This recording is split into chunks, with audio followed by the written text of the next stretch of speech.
arena.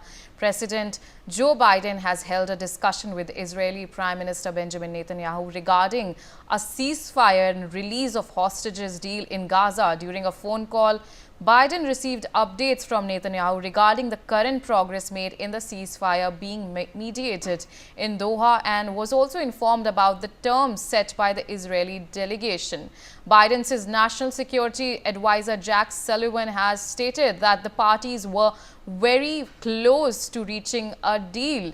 So that's the latest that we're seeing at this point of time. There's a certain level of progress in the ceasefire talks that we are seeing. US President Joe Biden held a discussion with Israeli Prime Minister Benjamin Netanyahu regarding a ceasefire and release of hostages deal in Gaza. We have with us my colleague Brian Thomas joining us on the telecast. Brian, what exactly is this progress in terms of the ceasefire and the hostages, release of hostages deals that is being striked in Gaza, and this talk between the discussion between Israeli Prime Minister Netanyahu and US President Joe Biden?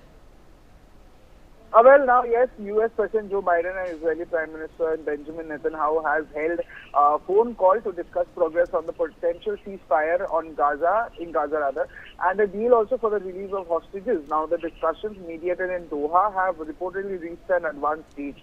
Now, even Jake Sullivan also stated that parties are very, very close to finalizing a deal.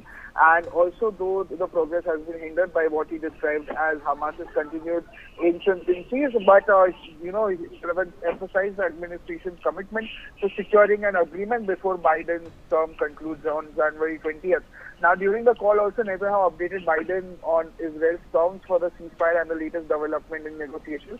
And reports also suggested that U.S., Qatari and Egyptian mediators have been playing a very central, to the dialogue. And outgoing President Biden is also receiving regular updates on the talks.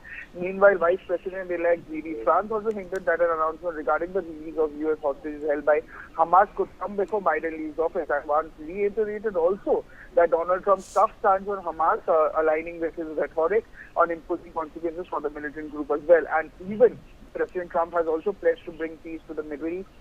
Though no specific plan has been detailed, but his Middle East envoy, Steve Witkoff, has also been involved in outgoing talks in Doha, signaling continuity in U.S. Mediterranean efforts as well. Yes.